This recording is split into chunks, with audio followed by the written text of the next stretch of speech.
예, 2교시 시작하도록 하겠습니다. 오늘 2교시 때는 앞에서 이제 그 초창기의 갈등 조정에 있어서 단계들과 그 단계에서의 우리가 어떤 질문들을 해야 될 것인지에 대해서 구체적인 것은 안 나왔는데 이런 단계마다 질문들이 있다는 것을 여러분들이 좀 아시고 차후에 제가 그 내용들을 한번 더 설명을 드리도록 하겠습니다. 그래서 이제 준비 단계, 도입 단계, 입장 나누기, 쟁점 규명, 해결책 찾기, 합의 이런 단계로 이루어지는데 우리가 이제 입장 나누기까지 우리가 설명을 드렸고 이제 쟁점 규명에 대해서 같이 또 공부를 해보도록 그렇게 하겠습니다.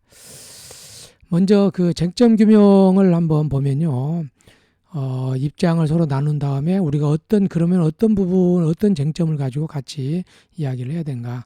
그래서 3단계는 갈등 당사자들의 쟁점이 무엇인지, 앞으로 함께 풀어야 할 문제가 무엇인지 당사자 간 합의를 보는 단계입니다.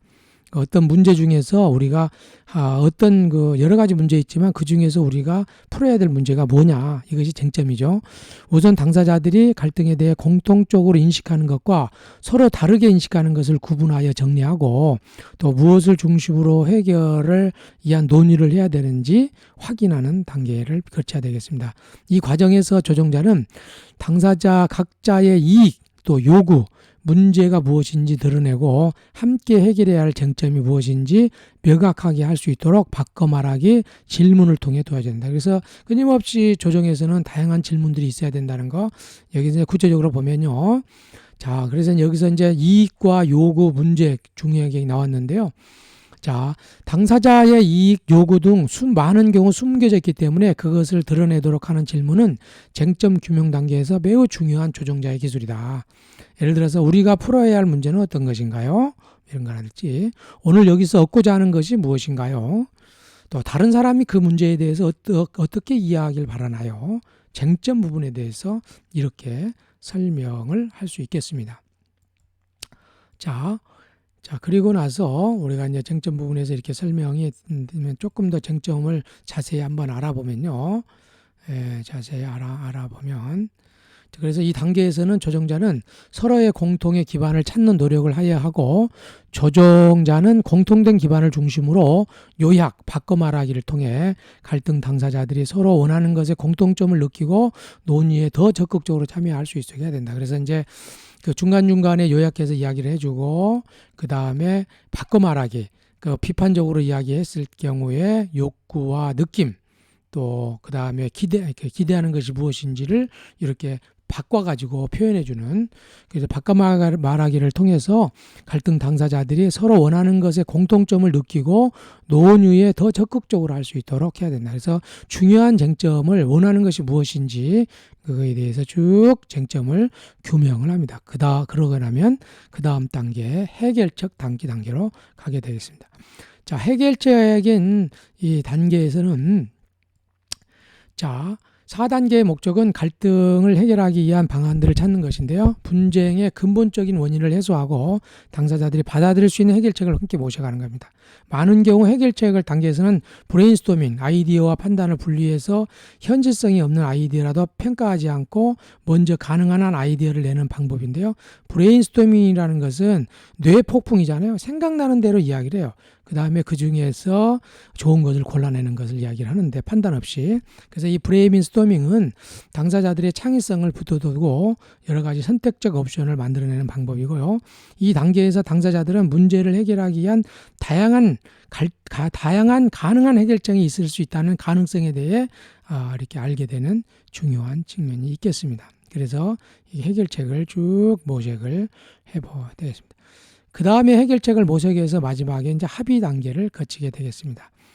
최종적인 이제 합의 단계로 쭉 걸치게 되는데요. 그래서 이 합의 단계에서는 5단계는 대안 탐색 과정에서 나온 창의적인 대안들을 평가하고 여러 가지 대안들을 평가하고 양 당사자 모두 만족할 만한 실행 가능한 합의안을 만드는 단계입니다. 그래서 가능한 해결책들의 목록을 평가하기 위해 조정자는 갈등 당사자들이 각각의 제시안을 고려하도록 돕고 제시안들이 양쪽 당사자 모두에게 공정한지, 또 실행 가능한지, 실용적인지, 그리고 동의할 수 있는 것인지를 결정해야 합니다. 적절한 해결안을 평가하는데 갈등 당사자들을 돕기 위해 조정자는 다음과 같은 질문을 할 수가 있는데요. 예를 들어 합의된 내용에 이 내용에 동의하십니까? 이 제안의 어느 부분이 유용하다고 생각하십니까? 이런 식으로 동의한 부분에 대해서 설명을 진행을 해 가면 되겠습니다. 그런데 합의를 하다 보면 힘의 불균형에 의해 가지고 서로 그 한쪽에 유리하게 합의가 될 경우가 있거든요. 그럴 때 이제 그럴 때는 우리가 좀 조심해야 되는데요. 이제 계속 읽어보면 이 제안의 어느 부분에 동의할 수 있겠습니까? 또 갈등 당사자들이 실행 가능성이 낮은 대안을 선택하려고 할 때 다음과 같이 질문을 할 수가 있는데, 당사자들이 좀 더 가능성이 있고 구체적인 합의를 할 수 있는 돕도록 하는 것인데요. 그것이 실행 가능합니까? 그것을 어떻게 실행하시려고 합니까? 언제 그것을 할 예정입니까? 언제까지 해서 그 완성하려고 하는 건가요? 또 한쪽이 비논리적인 요구를 바꾸려고 하지 않을 때 다음과 같이 질문을 할 수도 있습니다. 다른 사람은 이 안을 통해서 어떤 혜택을 볼 수 있을지요? 예.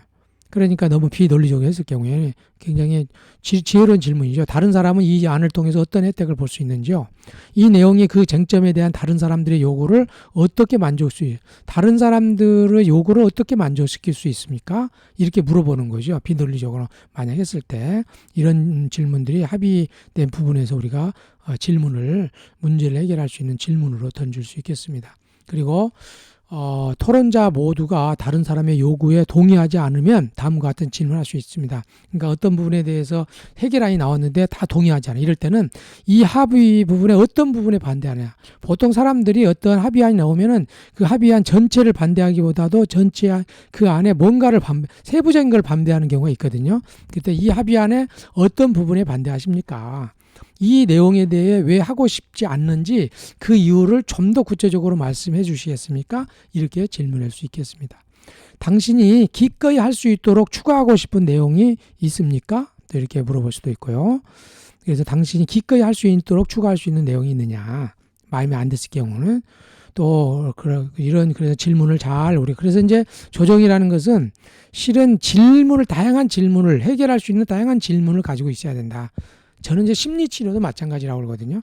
그래서 이제 다양한 질문들을 우리가 그때그때 맞는 다양한 질문을 가지고 있어야 된다. 그래서 해결책에 대하여 합의는 당사자 모두 만족하는 내용이어야 되고, 만약 한쪽이 더 주도적이거나 더 힘이 세다고 느껴질 때 양쪽 다 당사자가 그 요구를 간과한 합의안에 동의하게 되기 쉬워진다. 조정자는 합의안이 균형 있고 공평하도록 최선을 다해서 하도록 하는 것이 중요합니다. 합의서는 육하 원칙에 따라 구체적으로 작성해야 되고요. 노력한다든지 잘 해본다든지 하는 추상적 표현이 아니라 누가 언제 어디서 무엇을 어떻게 할 것인지, 또 일시 장소 등을 비롯해서 구체적으로 서술하는 것이 좀 필요하다. 또 합의가 지켜지지 않을 때 어떻게 할 것인지에 대해서 만약 합의에 도달하지 못했을 경우는 조정자는요, 조정을 통해서 합의의 안에 도달하지 못한 결과에 대해서 토론을 당사자들이 할 수 있도록 또 하는 것들도 필요하겠습니다. 그래서 이렇게 이제 마지막으로 당사자들이 이끌 수 있고, 합의에 도달하지 못했다고 해서 조정이 실패했다고는 의미하는 것은 아니다. 비록 합의는 하지 못했다 하더라도 갈등 당사자들이 서로 대화하는 공간을 제공하고 다른 이들에게 자신의 갈등과 문제를 이야기할 수 있었던 것만으로도 조정 이전보다는 당사자들의 관계에 있어서 진전을 가질 수가 있다. 조정 과정에서 조정자가 다른 사람의 의견을 존중하게 듣고 해결책을 찾아가는 방법을 알려주었다는 것으로도 보람을 느낄 수가 있고요. 당사자들이 조정을 통해서 합의에 도달하지 않기로 결정했다면 그건 역시 당사자들의 권리의 표현이고, 그러므로 존중해야 한다. 합의에 도달하지 못하는 과정을 통해서 조정자는 또한 모든 갈등이 조정자의 노력과 상관없이 조정을 통해 해결되는 것은 아니라는 사실을 확인시켜 줄 필요가 있겠습니다. 그래서 이렇게 마지막으로 합의 사안까지 이렇게 내용들을 쭉 이루어진다는 거 대략적으로 여러분 아시면 되겠고, 마지막으로 이제 평가를 해보는 거. 그래서 6단계의 목적은 종결과 완료의 느낌을 같이 제공을 하는데요. 조정자는 참가자들에게 조정 과정에서 보여준 노력에 감사와 격려를 표하면서 조정안을 강조하는 기회를 가지고 6단계에서는 조정 과정에 대해 당사자들이 평가서를 작성하여 조정 과정에서 문제 해결에 도움을 받는 것과 또 조정자가 얼마나 공평하고 중립적으로 진행했는가에 대한 기록을 함께 하고 또 이 기록은 조정자의 활동에 대해 당사자의 생각을 이룰 수 있는 귀중한 자료가 됩니다. 그래서 조정자들은 당사자들이 평가서를 쓰는 시간에 개인 일지나 조정자 자기 평가서를 작성하기도 하고요. 일지는 조정자가 자기 경험을 되돌아보며 무엇을 잘하고 또 어떤 기술을 더 향상시켜 하는지에 대해 반성해 볼 수 있는 그런 기회가 되겠습니다. 이런 식으로 해가지고 주로 이제 초창기 때에 지금도 물론 이제 이러한 모델은 우리가 그 지역사회의 갈등 조정에서 이 모델도 많이 쓰기도 합니다. 그래서 어떤 것이 옳다 그르다 이야기는 할 수 없고요. 제가 갈등의 사안에 따라서 이 초창기 모델을 써도 되고 비폭력 대화법도 써도 되고 회복적 서클 부분도 써도 된다는 것을 우리가 조금 알고 내가 하고 있는 갈등 조정 방법이 아주 뭐 전적으로 옳다 그렇게 생각하는 것도 실은 우리가 좀 더 고려를 좀 해야 될 부분이다 이렇게 생각을 합니다. 그래서 이제 평화를 만드는 조정자 훈련의 매뉴얼 초창기 멤버 부분들에 있어서 이 부분들을 잠깐 살펴보았습니다. 네, 이번 시간에는 제가 이제 아까 그 평화를 만드는 조정자 훈련 초창기 모델 설명을 드렸는데요. 제가 이 모델을 설명하기 전에 우리가 지금 전반적으로 지금 이 대화를 그 갈등을 잘 하기 위해서 여러 가지 그 질문이 굉장히 중요하다고 그랬잖아요. 그래서 질문이 가지고 있는 조금 힘에 대해서 여러분들한테 좀 설명을 좀 드리고 그 뒤에 거를 또 진도를 나가면 좋겠다고 생각이 들습니다. 그래서 이제 질문에 관련해서 제가 실은 굉장히 제가 관심을 갖는 화두는 그 질문이거든요. 그래서 이제 우리가 어떤 질문을 던지느냐, 응보적 질문 또는 뭐 회복적 질문, 동기강화적 질문, 심리치료적 질문, 실은 질문을 통해서 모든 것이 이루어진다 이렇게 하는데요. 제가 참조하고 있는 그 감명기 교회 때 지금 보고 있는 책들이 이 질문의 7가지 힘이라는 요거 책인데요. 이 책에서 다루고 있는 내용들이 어떤 내용들인지 한번 보면 이 저자는 도리스 리즈라는 사람인데요. 주로 이렇게 컬럼비아 대학교를 졸업한 사람이고 또 다양한 분야에서 이렇게 책도 굉장히 많이 쓰신 분인데 제가 본 그 질문에 관련돼서 굉장히 좋은 우리가 조금 시사점을 줄 수 있는 내용들을 설명을 하고 있더라고요. 뭐 이번이 지금 노혜숙 씨가 번역을 했는데 이 책의 목차를 보니까요. 이 책 제목만 봐도 왜 질문이 중요한가? 첫 번째의 힘. 질문을 하면 답이 보인다. C는 질문이 있기 때문에 답이 있는 거잖아요. 그러니까 답을 찾으려면 질문을 해야 되겠죠. 그래서 이 챕터에서 우리가 조금 왜 질문을 던진가에 대해서 쭉 한번 내용을 첫 번째 보니까요. 태양이 하늘에서 불타기 전부터 인류가 태어나기 전부터 나는 어떤 질문을 기다려왔노라. 영원의 수호자 스타트랙 여기에서 그 질문에 대해서 나는 어떤 질문을 던지고 있느냐. 주로 신이 우리를 만날 때도 질문하시잖아요. 무엇을 원하는지 어디에 있는지.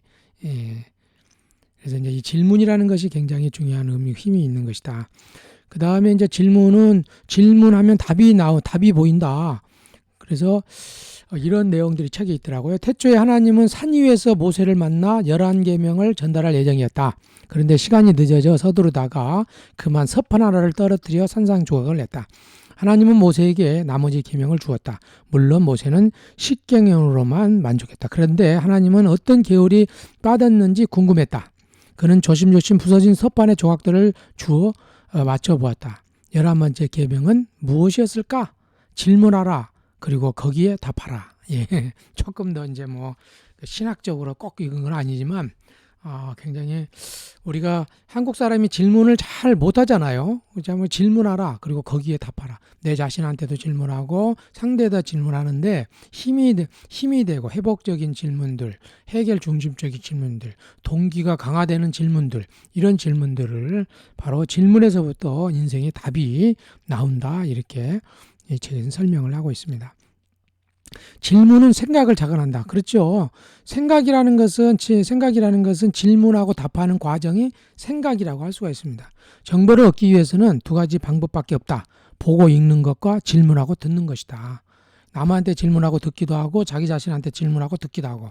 생각이라는 것은 질문하고 듣는 과정이 바로 생각이다. 이렇게 생각을 해도 되시겠습니다. 그 다음에 또 질문하면 정보를 얻는다. 그렇죠. 여기 보니까 이 책이 이것이 요 그 다음 장인데, 정복하기는 쉽다. 통제하기가 어렵다. 예. 그러니까 통제를 하려고 하면 밑에 이제 뒷장하고 관련된 내용들인 것 같은데요. 주로 이제 이렇게 우리의 감정이 무엇인지, 내가 원하는 것이 무엇인지, 우리가 막 힘들고 어려울 때 있잖아요. 그럴 때 내가 무엇을 느끼고 있는가? 나는 무엇을 원하고 있지? 내 감정은 무엇이지? 이렇게 하면 내 감정과 내 욕구를 통제할 수 있다는 거죠. 네, 그런 것이 이 질문을 또 다양한 질문하면 다른 것을 얻을 수 있다는 거. 이렇게 아까 이 내용들 질문하면 통제할 수 있다는 거. 나 자신, 나 자신과 타인을 대해서. 그 다음에 질문은 귀를 기울이게 한다. 오늘날 사람들에게 가장 필요한 것은 새로운 백신이나 새로운 종교나 새로운 생활 방식이 아니다. 달이나 다른 태양계에 가야 하는 것도 아니다. 더 크고 더 성능 좋은 폭탄과 미사일을 필요하지 않다. 진정으로 필요한 것은 환자가 아닌 한 인간에게 귀를 기울여 주는 것이다. 귀를 기울여 주는 것. 질문이라는 것은 뭡니까? 귀를 기울여 주는 거거든요. 요즘에 어떻게 살고 있니? 요즘 어떤 것이 힘들어? 네가 원하는 게 뭐야? 귀를 기울이기 위해서는 질문을 던져야 된다는 거죠. 그래서 실은 조정과 상담은 질문을 통해서 귀를 기울여 주는 거예요. 그래서 보통은 우리가 한 번 질문을 하고 상대가 이야기하는 것을 한 3번 정도 듣는. 그래서 가끔씩 질문을 던져서 상대 이야기를 잘 듣는 것. 듣는 것은 질문으로부터 시작을 한다. 그래서 이 귀를 잘 기울여주는 것은 바로 질문을 통해서 가능하다. 이런 것을 이야기를. 그 다음에 질문에 답하면 스스로 설득이 된다. 모든 인생 경험은 크거나 작거나 어떤 교훈을 가르쳐 주는데 질문은 교훈을 가르쳐 주기보다는 자기 스스로 깨닫게 한다. 이러한 부분들이 있습니다. 그래서 이 질문은 정말 자기 스스로를 깨우치. 그래서 이제 좋은 상담자, 사회복지사 또 신학도들은요, 실은 적절한 질문을 잘하는 것이다. 이것을 여러분들이 염두에 두시면 좋겠습니다. 자, 그리고 이제 이렇게 조금 더 내용들이 좀 글씨가 좀 적네요. 보면은 더 조금 더 키워서 너무 키웠습니다. 자, 보겠습니다.